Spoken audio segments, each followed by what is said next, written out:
Welcome, friends. Welcome to today's Reconsider It live stream.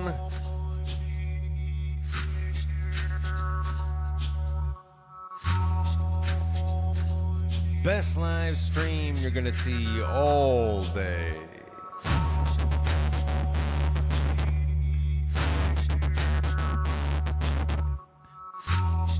And here on this live stream, you are gonna get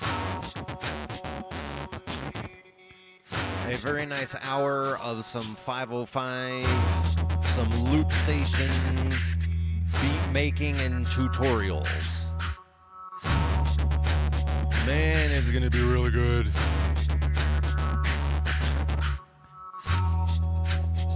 I'm gonna be making some beats and talking about what I'm doing while I'm making the beats. We have the foundation of a beat here. Right now we are in a warm-up phase. We are hanging out, just getting ourselves started, just getting the blood flowing.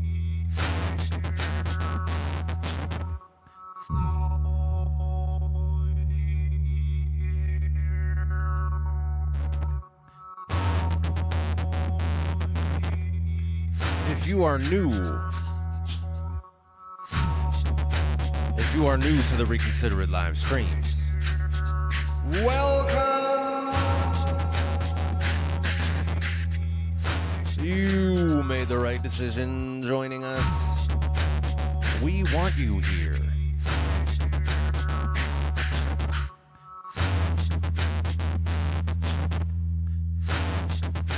My regulars know what it is.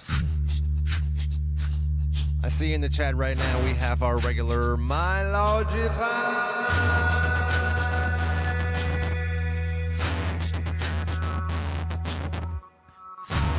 Welcome. And while we are hanging out and getting warmed up here in this warm-up phase,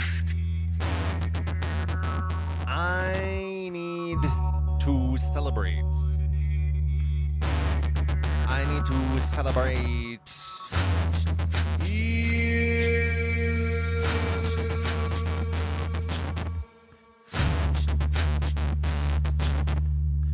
Thank you for being here.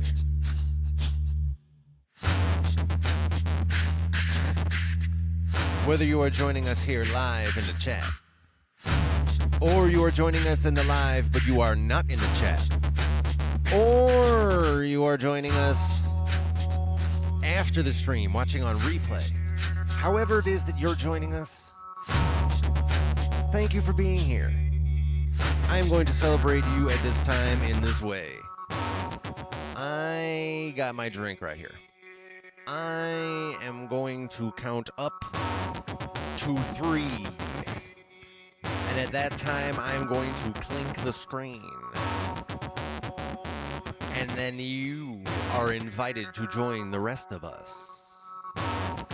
as we cheers along and celebrate our togetherfulness. 1.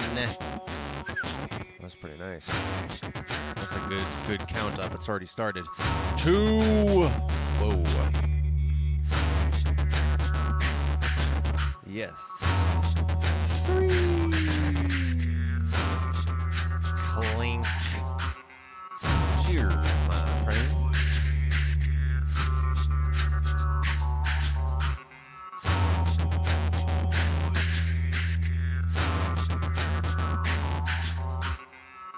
Oh man, that's good. Woo! I love that. I love connecting with you in this way. Please like this video.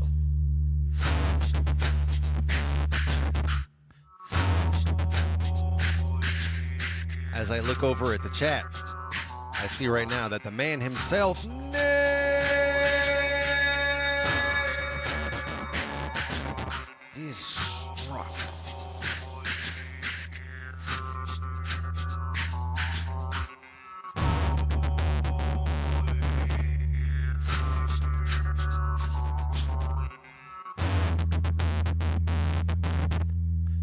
So here we are at the beginning. That was a good warm-up. I feel very warmed up at this time. Yes, the blood is flowing. It's good. It's good. So we are here in this 505 Beatmaking live stream, the first of its kind. I've never done one of these live streams before. My regulars know this is a new one that's on the menu. A new flavor of Reconsider It live stream. And in this stream, I'm going to be building up a beat, maybe more than one beat, we'll see. And just talking with you about what I'm doing while I'm doing it, including like sound effects and whatever technical details. So if you are here live in the chat and you have something that you are interested in about the technical details of the loopers while I'm doing stuff, please let me know. If I know, I'll tell you. And if I don't know, I'll be like,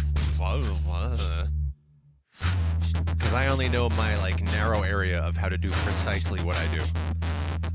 And there's a lot more that these loopers can do beyond what I know.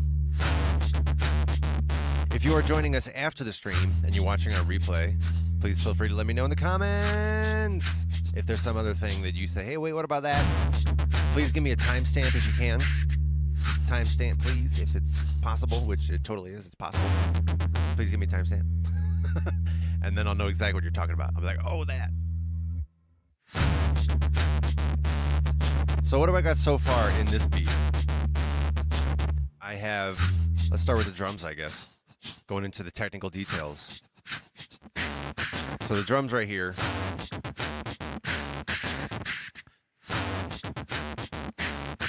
You can see visually that there's 3 pieces of them. I have my kick drum over here. This kick drum is made out of, for looper technical details, it's made out of an EQ. An EQ that's tuned down to have a little bit more low end, but otherwise pretty ordinary. Otherwise pretty balanced. And then it's passed into a vocal distortion, which gives it the graininess. So I got these other layers as well of the drum beat. And of course I intentionally spread them out like this.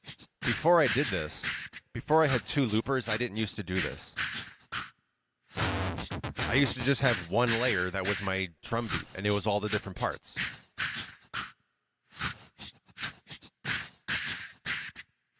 You know, I used to...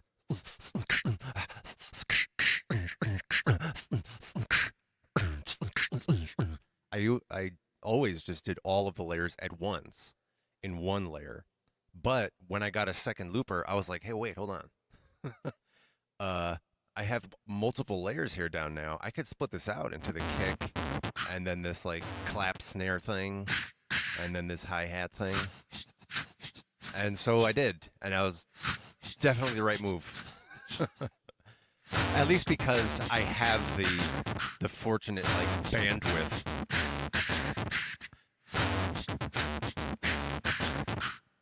So I have the kick, not kick, what do you call this? Snare, clap type of thing. This one is mostly just the same EQ as before for the kick, but it doesn't turn up the vocal distortion. It has a very, very small amount of vocal distortion. Like, if you can see my dial here, the kick drum, when I turn up the vocal distortion, this little knob is most of the way up. But when I make this clap noise here, it's pretty much down like this. So somewhere in this range. So it's way less than half. And this is exactly, that's all I'm doing. Then of course we have this hi-hat thing, shaker thing. This is usually layered. I usually do, if you're familiar with my live streams and you watch as I'm building a beat, I generally sit on this hi-hat for like 3 or 4 times through, and I'm just doing different layers of like a T type of sound versus like a like a SH sort of thing. I just layer them to different volume levels and with different amounts of, maybe I tune in a little bit more of that vocal distortion, or maybe I put in a reverb on it. Right now these all had a reverb in the output. So that's some technical details of this percussion aspect of the beat. And I use this lower looper almost always just for percussion. In rare occasions, I'll also put some kind of lyrics on one of these two loops down here.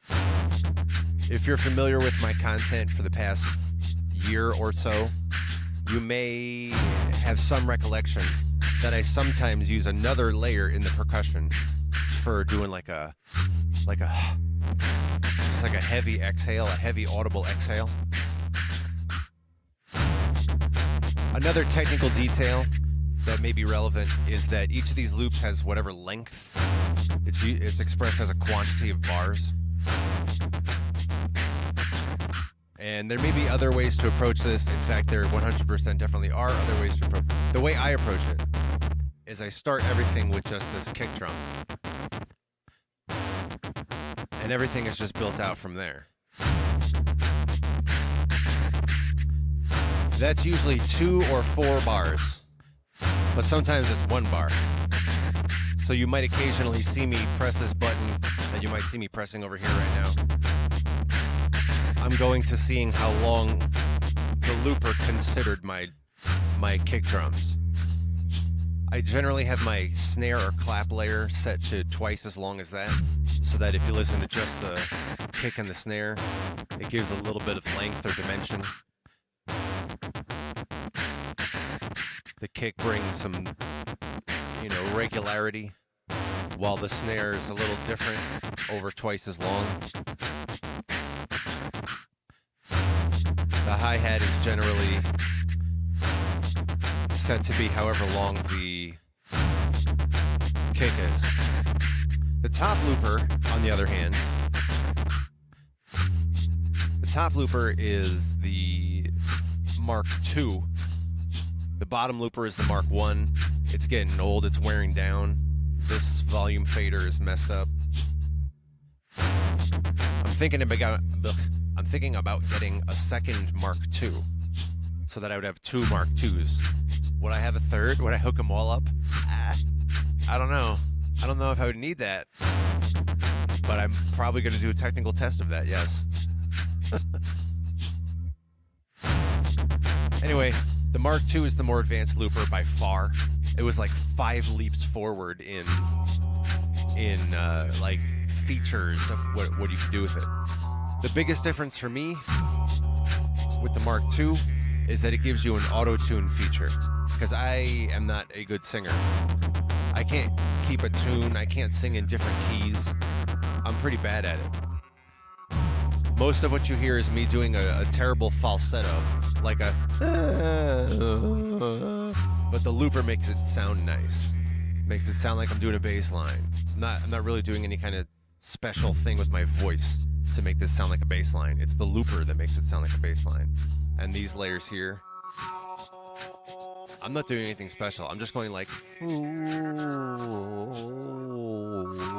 out of tune and everything, and it makes it sound nice while also making it sound like some kind of instrument. And that's what this stream is about. These 505 beat making. This is about talking about the features of the loopers. Frankly, this is something that I think that for anyone who's wanting to get into this stuff, and you're like, oh, the loopers look really complicated. They totally are. They're really complicated. But they're not so bad. They're complicated in the sense of options. But you would be able to find your path through. And that's what I'm sharing here on this stream. Just how I find my path through, and show you that it's totally manageable. And you should totally try it, because you don't even have to be able to sing well. My singing is terrible.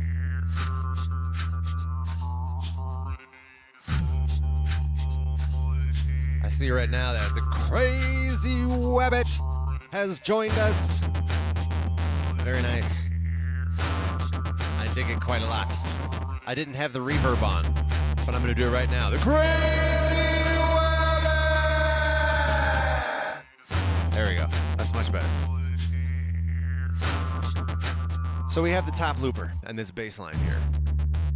You see how that's busted? Look how that's still playing this is still playing the kick drum, even though the volume fader is down. Maybe I'll make this. What time is it? Hold on.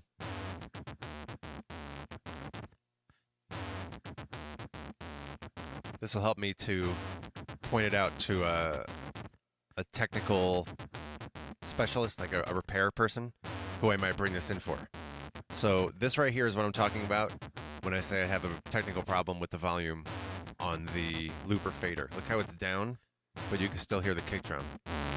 Now clearly it's louder when I bring it up. There, I put it down. If it's in a certain position, it might be off. Let's see how I didn't even barely touch it at all. And now it's back to playing. I moved it to the left a little bit.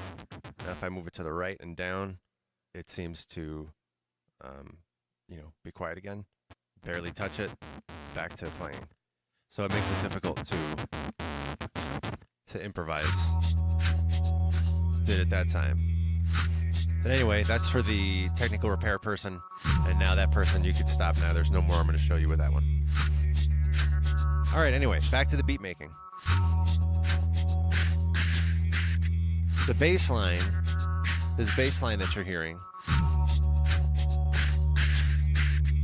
this is made out of the following effects on the looper. There's an effect called guitar to bass, which is what you think. It's the one that's most making it sound like a bass line right now. It brings like really deep, resonant, that's called guitar to bass. It also is passed through something called electric. Electric is what is the auto tuner. You can set it to be, in this case, G, and then it'll tune it to that. And you can control different aspects of how it sounds, but that's the auto tuner. So guitar to bass into electric. And then that's passed into a sustainer, in this case, which I use mostly as a volume type of thing. An extra volume control. A volume boost, basically, is what I use it for.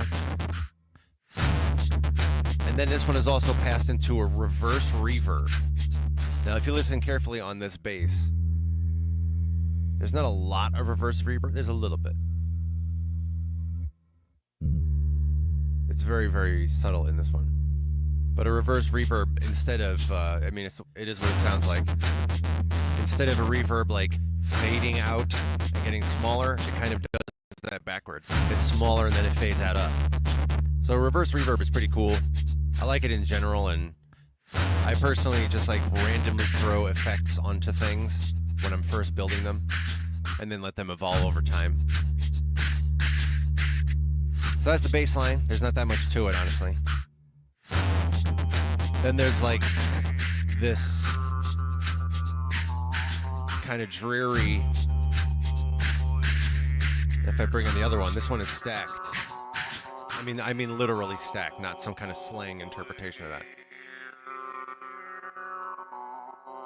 That's generally the purpose of when you see me playing, again, just my style, when you see me playing these two layers that I'm pointing to right now, this 2 and 4 on the looper, these are generally the same instrument, but I play them at like a harmonic tone of some sort.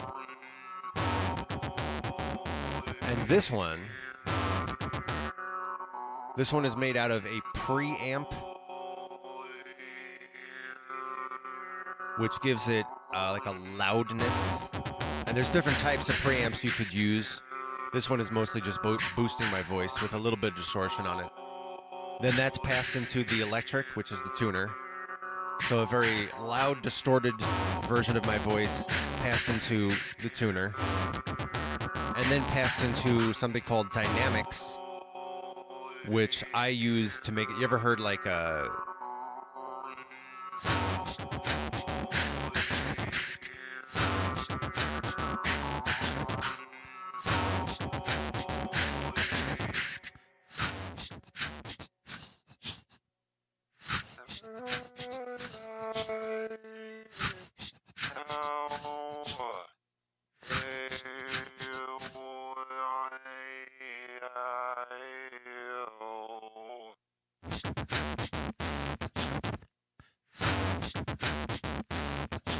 So you can hear how that has a sense of like being passed through a megaphone or being, you know, passed through an answering machine, that kind of thing. That's what this effect has. That's what the dynamics is. So it was a preamp, the loud distortion, passed into the electric tuner, then passed into this dynamics thing, which makes it sound like you're listening through an answering machine.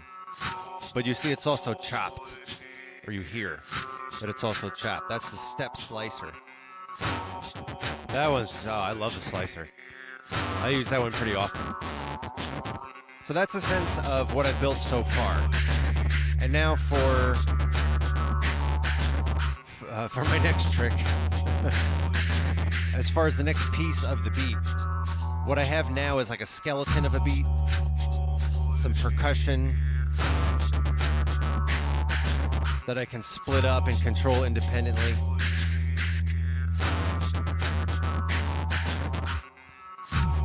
And I've got these like weird harmonic, awkward feeling layers.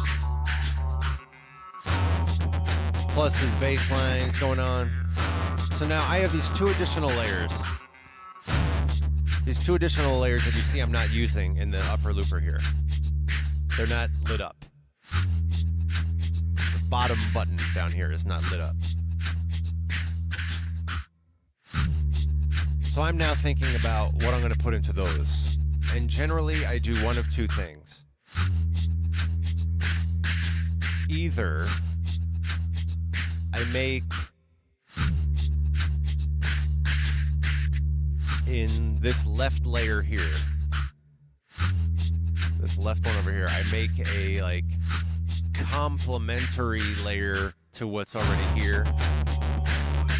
So this existing thing, I just add something that kind of joins the choir.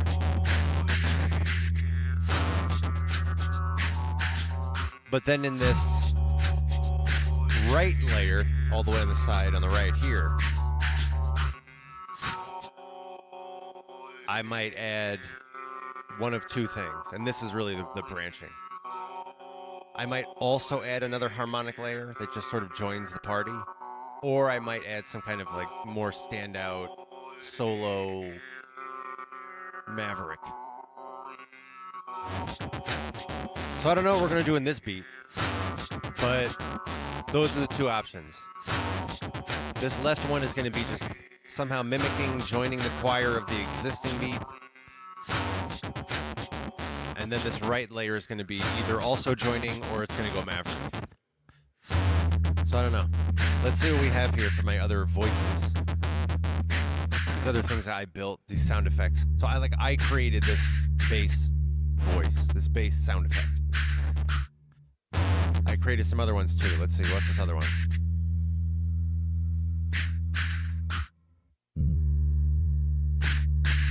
So I'm gonna go, whoa, too much reverb there.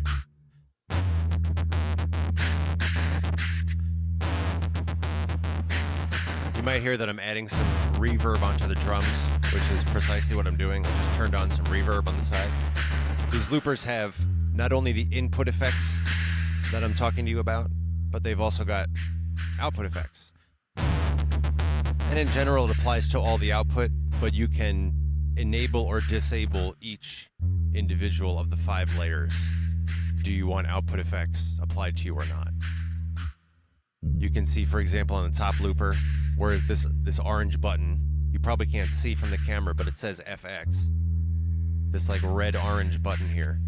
It's enabled for most of these, but it's not enabled for this middle one here. It's turned off.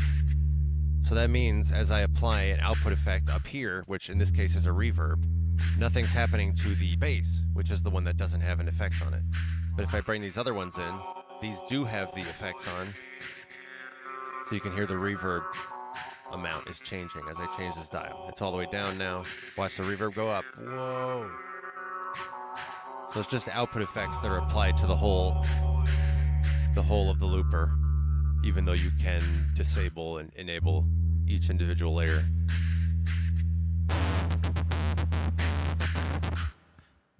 In any case, I am going to now see about the other two instruments, because this allows you to prepare, the top looper allows you to prepare a set of 4 quote-unquote instruments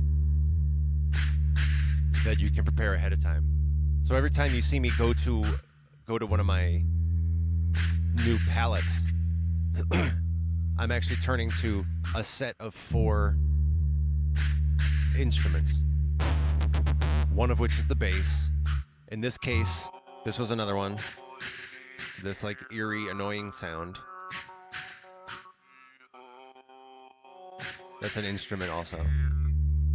And I have 2 more, because I've already used 2, so I got 2 more. Now I'm gonna go check them out and see what I'm gonna do with them. So I'm gonna do both at the same time. Or should I do that? Let me see, what's gonna be more instructive in terms of the technical details.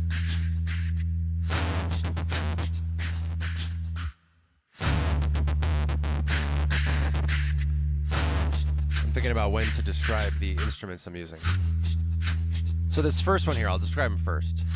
The first one I'm going to do here, this one is a preamp, like I used earlier, which is the one that just makes it like louder and more grainy or distorted.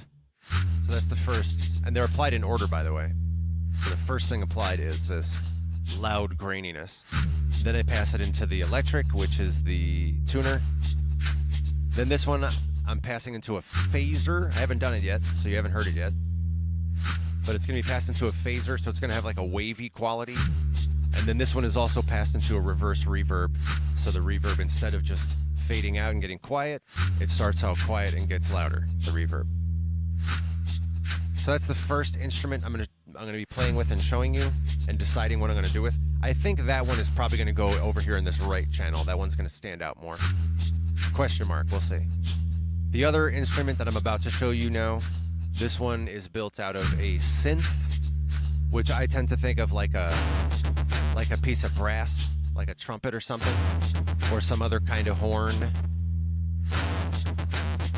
So that's a synth. Then that's passed into the electric, which is the tuner. Usually that's the second one. I passed it like right away into the tuner. And then this one is passed into an auto harmonizer, which I generally set have to oh, I didn't this time. I was gonna say I usually set it to a unison, which just means like 2 of the same tonality. But this time I set it to a high, which is 1 octave up. So we'll see what's happening there. So I'm having like a horn that has a sort of additional harmonized layer with itself that's 1 octave up. And then I pass it into an EQ, which I have set to, let's see, pretty low, a low amount when it comes to the high end, which I'm not surprised by. I'm using this as like a muting mechanism, okay? So a horn with an auto harmonizer, and I can like adjust the volume if I want.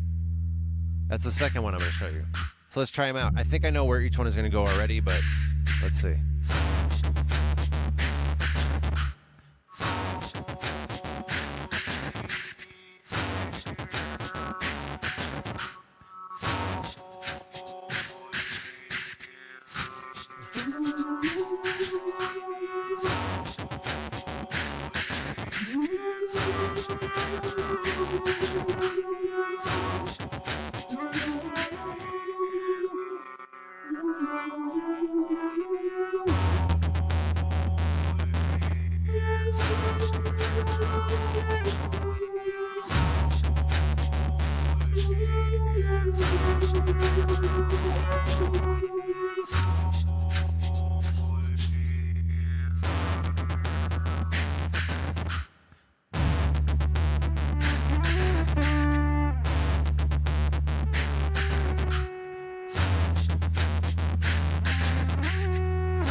I see that.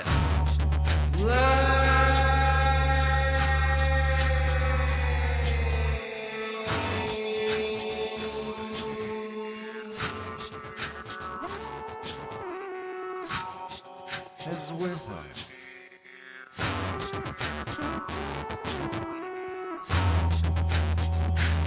So I have now used both of those instruments, and I did use them as I was expecting I would have. So that's good.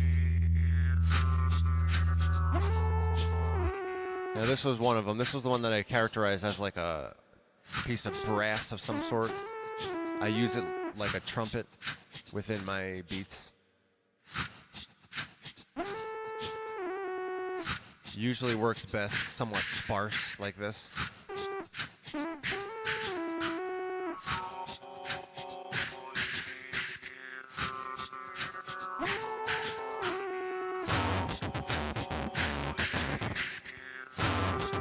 This was the one that was built out of a synth patched into electric, which is the tuner, patched into an auto harmonizer, and then patched into the basically volume level, the EQ that I use as a volume. I turned down some of the high level, some of the high end. Not too much, but yes, I did. I turned down a high end to mute it. I'm considering doing that with my bass lines and putting like a muting element into them, so there's really not a lot of high end in them at all, not a lot of voice. It's mostly just a bass line. I might toy with that.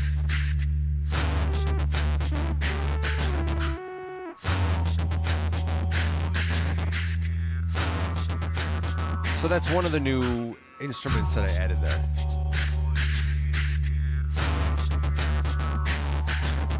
The other thing that was added, that was really good for it to be added, was the presence of vinyl.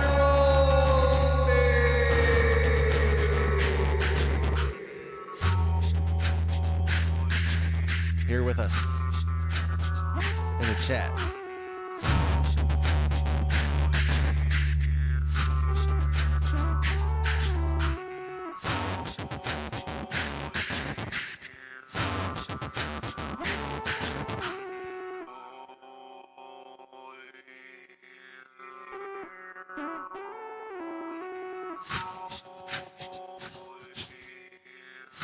Another element of what I always am doing that may or may not be obvious to you, as I'm moving these volume sliders up and down, that's like most of what keeps the song compelling.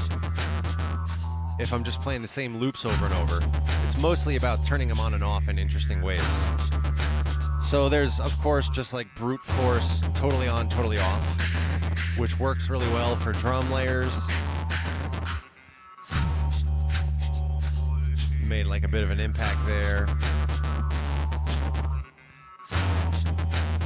Also for these layers in that are more melodic,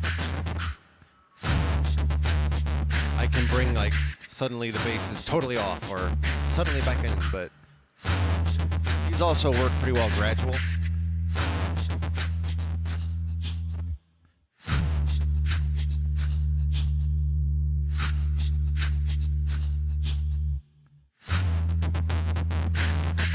So like gradually bringing in these other eerie layers.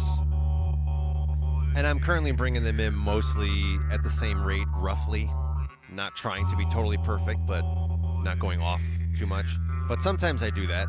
Sometimes I'll bring them in like at a weird angle. So like one of them, this one that's panned to the right and is usually a little deeper, might bring it up more than the one on the left, or I might do it the other way. Or that's what I'm doing, is moving them in and out. That's part of what I'm doing for a few bars. I personally don't really do this, like a fast up and down. I personally don't do that, but I can imagine somebody doing that if they're accustomed to doing some scratching and they're using the fader for that. They might have that habit and they might have some other technique that I don't do. I'm just showing you what I do. This way you have all my secrets, and you can do everything I can do.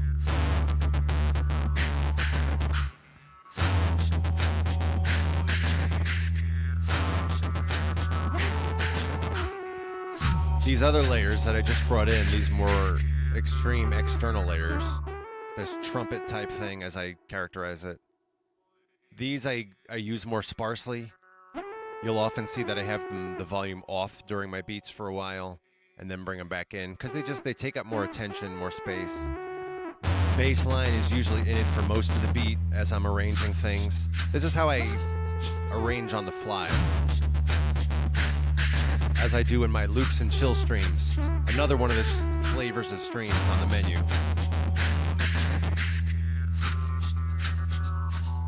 I might record these because they're a little too close harmonically, I think.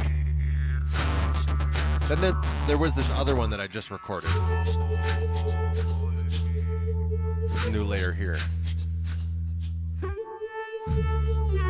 This one was the preamp, which is the loud and distortedness, passed into the electric tuner, passed into the phaser, which makes it a little wavy. You can hear it's wavy.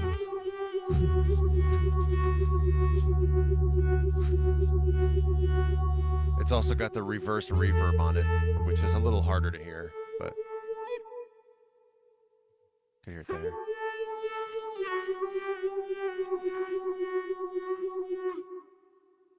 When it stops playing.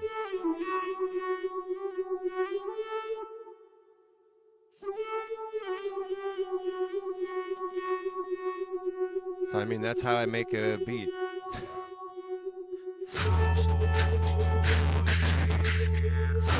And when I'm doing my loops and chill, I'm generally doing all those things, listening to the voices, deciding where I'm going to put them, what role they're going to play in the beat.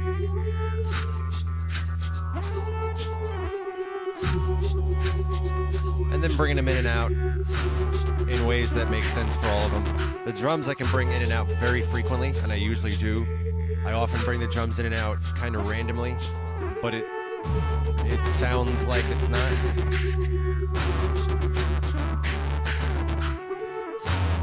When it comes to arrangement, when you do something, it just comes off as though you meant to.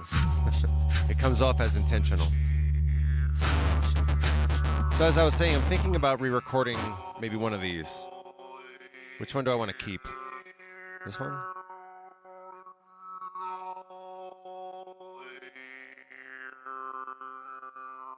Yeah, I'm gonna keep this one. So I just double click this button, this round button here. That's the stop button. But if you double press it, it erases. Or at least that's a setting you can enable. And I don't have that memorized where that is, so I'm not gonna show that right now. But it's a good one to enable if you're setting up some 505s.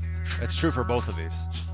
It's a setting to do a double tap of the stop in order to erase.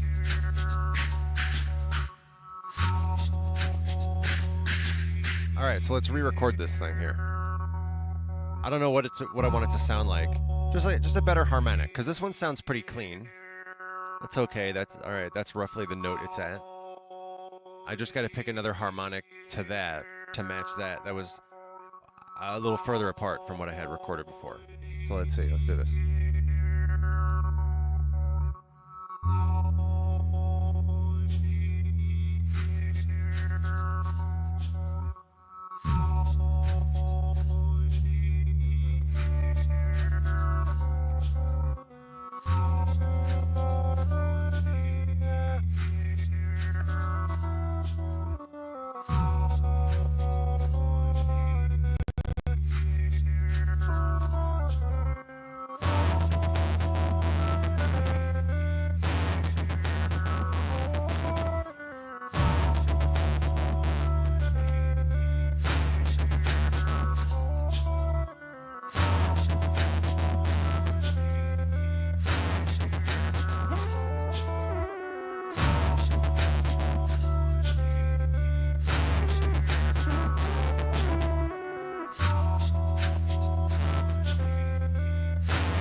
So this is pretty significantly different from what I had before. I definitely like this better. And now I'm wondering whether I should go back and re-record this one, because this is like a droney type of layer. So it serves a function to have a droney type of presence in the song. As opposed to this new one, which has more of a melody to it. The build of this, by the way, once again, is a preamp, which is the loud graininess one, passed into a electric, which is the tuner, passed into the dynamic, which is the pass-through-a-phone type of sound, passed into a step slicer, so you can hear it's chopped.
Pretty happy with that.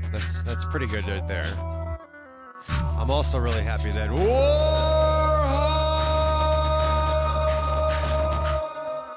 has joined us.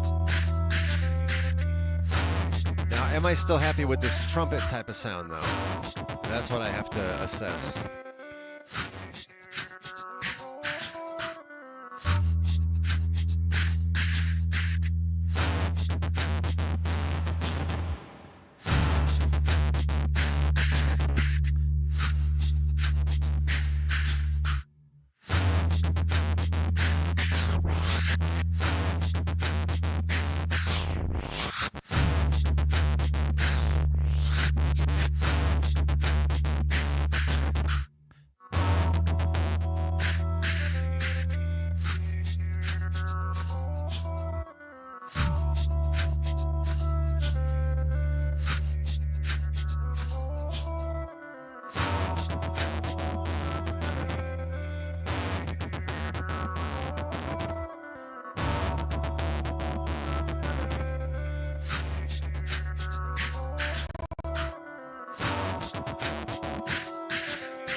I have seen and noticed that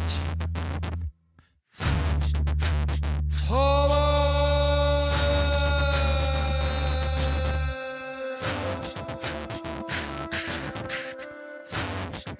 is with us.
the answer is, whoa, reverb.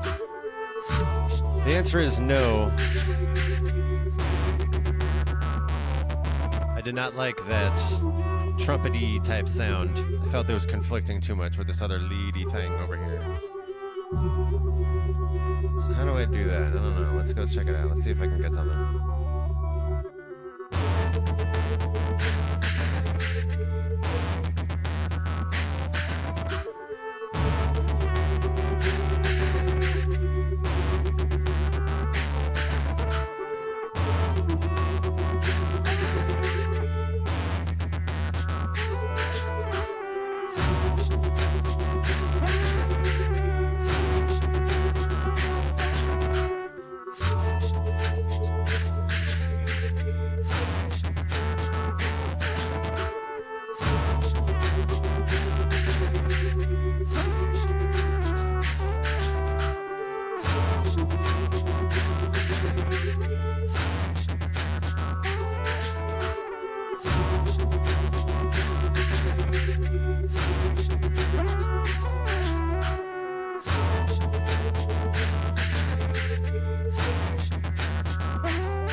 I see right now that Warheart made this very nice compliment that I have pinned to the screen. Now that I'm learning how to use more of StreamYard's tools, you may have noticed that I now have an intro and an outro screen. I'm pretty proud of that one. That worked out really well.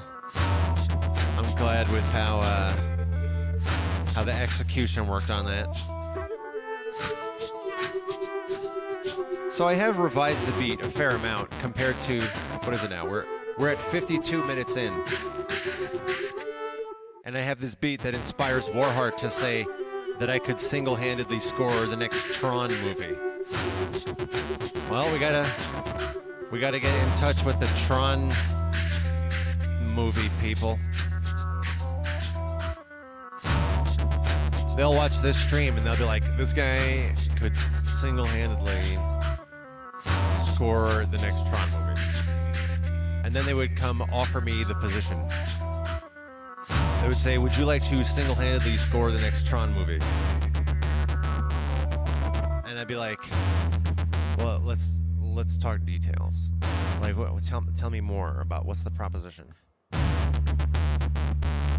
And then we would discuss the details of the proposition in this hypothetical.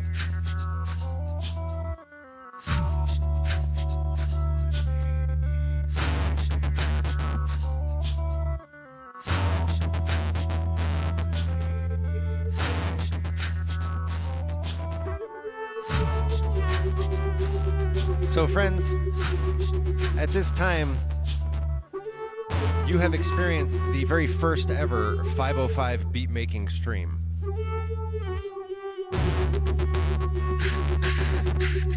Where I make a beat and I talk about the technical details of the beat as I do it. And I go back and remake things and I try things out and I just talk to you about what I'm doing while I'm doing it. Seeing as how this is the first stream ever of that flavor, I'm interested in your feedback. Does this meet the sort of thing you would be interested in as far as the technical details? Am I focusing in the right areas? Am I going too much into detail in certain areas? Am I not doing enough detail in other areas? Something that's pretty obvious and I don't need to go that far into? I'm mostly doing this in response to a demand, because I heard this request from a number of people saying they want to learn more. They want to hear me talk about the 505 details. So, just checking in. Is this close to what you are needing? Seeing as how we have built a very nice beat here together today, my friends. And as I look at the clock, we're at 55 minutes. That means the time has come. The time has come to begin winding down.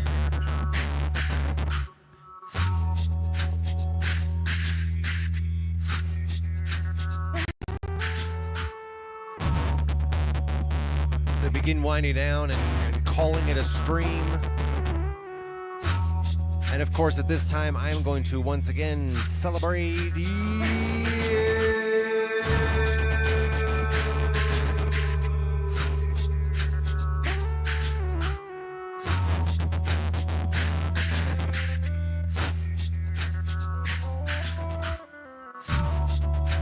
Thank you for being here.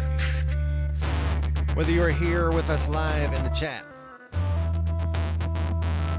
or you are here with us live but you are not in the chat, or you are joining us after the stream watching on replay. However you're joining us, thank you for being here. I am going to perform our very exciting cheers ritual pretty quickly at this time. We're going to do a 1, 2, 3. Here it comes, my friends. 1, 2, 3. Clink. Cheers, my friends.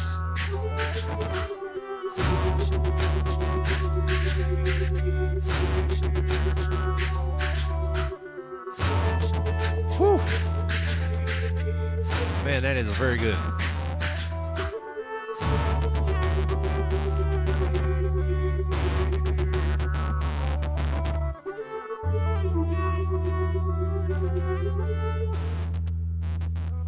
Please like this video. Please subscribe. Please leave a comment.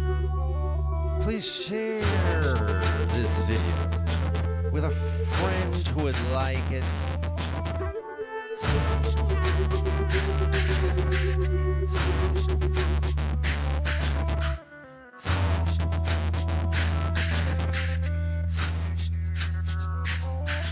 Thank you for being here. I hope to see you on the next live stream. My regulars know that today's stream, this stream right now that you are watching, this reflects the first move as we depart from my previous pattern. Here is the current plan, my friends. Moving forward in live streams as of right now. The plan as of now, and this is subject to change, subject to further notice. We're going to keep the same time slots each week. That's Wednesday and Saturday. Every Wednesday and Saturday, you're guaranteed an hour at the existing time slots, which is Wednesday at 7 p.m. Eastern U.S. time zone, and Saturday at 11 a.m. Eastern U.S. time zone.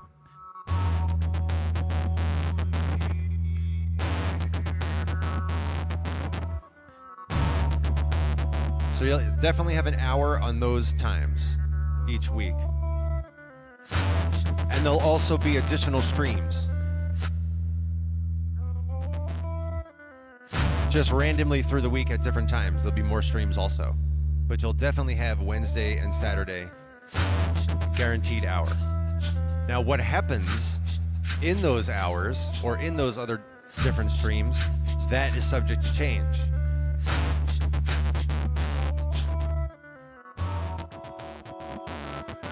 So right now in this time slot, you got a 505 beatmaking stream. That's the one where we make a beat and I talk about all the details of the loop stations while I'm making the beat, just so you see everything that's going on. That's one item on the menu, one flavor of Reconsider It live stream. You might get that during the time slots each week or any given day. Or you might get a different flavor of live stream. You might get loops and chill. Loops and chill is where I just hit the gas and I use all this technique and I just make a bunch of beats back to back. Quickly, more for the performance rather than having a perfect beat. But the performance of it. Make a beat on the fly, building the plane while I'm flying it. That's called loops and chill. Sometimes that's on the menu. Or another item on the menu, we have tinkering in the studio, where we build a beat kind of like today, but I'm not talking about the looper details really. Just build a beat, but I talk to you about other stuff. If the chat is active, we get talking for a long time. I bring in the synthesizer. That's called tinkering in the studio. Join us for tinkering in the studio. And yet to be unveiled, I'm going to experiment with another type of live stream that will be no talking. That will be only, just the music, no talking. I might chat with you in the chat though. That one is yet to be unveiled. We'll see what happens with that. That could come out at any time. Whatever flavor of live stream it is, my friends, I will see you next time. And until then, please have a very good and exciting and uplifting rest of your day today. Please let the rest of your day today bring you all manner of healing. Please experience the kind of healing that would have been thought to have been impossible. Please have regenerative healing.